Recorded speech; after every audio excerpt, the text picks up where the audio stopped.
everybody, I'm going to do my second Evercade game review today looking at Namco Museum Collection 1, and I really dig the full color manual that they put with this one. Every game has at least one page, if not two, dedicated to it. Gives you a basic overview of the game as well as some of the basics of the controls. Some of the games you still may have to do a little research to fully understand how to play them if you're not familiar with them. So let's go ahead and take Namco Museum Collection 1, pop it in my Evercade, and see how the games hold up today. Let's go to the games.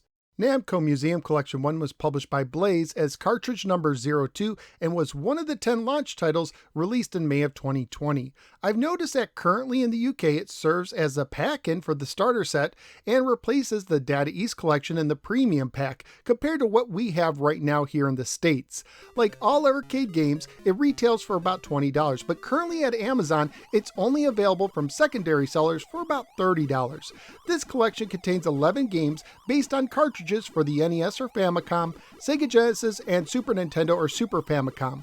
There are no direct arcade ports in this collection. Friend of the show, L.S. Greger, believes that this is due to the different ratios between the Evercade horizontal screen and the vertical setup of the arcade originals, but he also heard rumors that a cartridge containing arcade ports might be in the works. The game uses the basic menu screen left-right setup with games arranged in alphabetical order. When playing any of the games, you can hit the menu button to access an option screen where you could save and load games, change the screen ratio from full screen to the original ratio, and quit the game to go back to the menu screen to select another title. The first game is Battle Cars for the Super Nintendo, a mix of F-Zero, Mario Kart, and Mad Max. This game has you customizing and upgrading your vehicle to battle cars, including in one-on-one races. It may not be as good as F-Zero, but it provided me with some enjoyment. Dig Dug for the Famicom is next. I'm a big fan of Dig Dug in general, so I'm glad that this fun port that never made it to the United States during its original release is included on this cartridge. The third game is Galaxian for the Famicom, another game that did not make it to the States during its original release. If you're a fan of Galaxian, you'll probably like it, but I'm not a fan of the original, and this one did nothing for me. Libble Rabble for the Super Famicom is the fourth game. Here we have another game that never made it to the States. Based on an obscure twin-stick arcade game, the Super Famicom version had an adapter you placed over the 4 face buttons.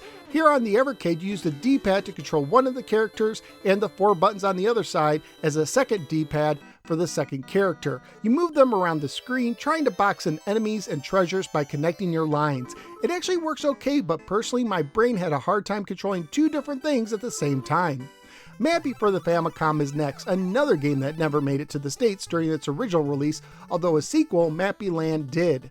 Like Galaxian, I'm not the biggest fan of Mappy out there, but if you like Mappy, it's a pretty good port. Mappy Kids for the Famicom is next. Once again, another game that never came to the States, but here it's translated for English-speaking gamers. It's an interesting platformer that allows you to float and kick enemies while collecting treasures, as well as play mini games in between rounds. While it may not be as good as a Super Mario Bros. Game, it's actually a really fun platformer, and I'm very happy that they included it. Metal Marines for the Super Nintendo is the 7th game. While this one might be more common over in the UK, here in the States it's actually a rare game that often goes for about $80 on eBay at the time of this recording. This strategy game plays like a cousin to SimCity with a mech warrior influence. You build up your area, defend bases, launching missiles, as well as mechs at the enemy. This is one of those games that you'll need to do a little research to learn how to play it, and it's not the deepest strategy game out there, but personally I really liked it, and it's one of my favorite games on this collection. Pac-Man for the Nintendo is the next game. Probably the most popular game in this collection. It's not as good as the arcade original, but it's still a solid port. The 9th game is Quad Challenge for the Sega Genesis. Based on the arcade game 4 Tracks, this racer is pretty mediocre in my opinion. Star Luster for the Famicom is next, another game that never made it to the States. This plays like an arcade version of the Atari 2600 classic Star Raiders, and is fun in small spurts. The last game is Xevious for the NES. This is another one of those games that was really fun in the arcade and pretty decent on the NES. It's also a game that I look forward to trying to use save states to get farther than I've ever been before in Xevious. The emulation of the graphics and sounds appear to be really good. Personally, I didn't notice any problems, but at the end of this review, I'll put clips of every game so you can judge for yourself. Family-friendly wise, the game received a 7 rating for ages 7 and up in the UK, and there isn't much objectionable material in these games. So what do I think of Namco Museum Collection 1 on the Evercade? Overall, I think this is a very good compilation. Perhaps the biggest downside is the lack of direct arcade ports. The NES ports are okay, but pretty bare bones, lacking any sort of difficulty options. However, what I really like is the mix of games. To go along with some simple arcade games like Dig Dug and Pac-Man, you also have a platformer in Mappy Kids, some racing combat and battle cars, and a strategy game in Metal Marines.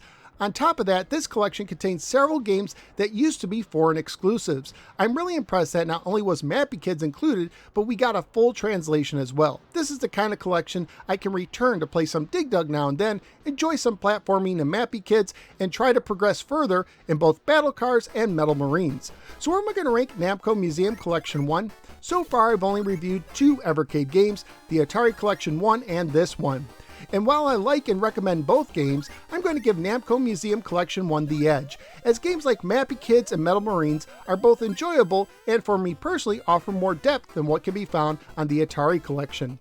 So for my first ranking, Namco Museum Collection 1 will be number 1, and Atari Collection number 1 will be number 2. But then again, both are worth owning if you have an Evercade. Namco Museum Collection 1 may be lacking direct arcade ports, but still offers a good mix of games and is well worth the price. But that's just what I think. What do you think? Let me know in the comments below. Also, please like, share, and subscribe. Follow me both on the Facebook and the Twitter, and click the bell so you don't miss any future videos. At this time, I'd like to thank Star Groove for their generous support on Patreon. If you think these videos give you at least $1 per month of information and entertainment, please consider joining my supporters at patreon.com/KnowsWhereGamer. Not only will you help keep the show going, but you may also get a chance to nominate and vote on games for me to review. Thank you for giving me a little part of your day, and look forward to see you next time in the next episode of the KnowsWhereGamer. Take care, and if you'll excuse me, I need to go play some more Metal Marines.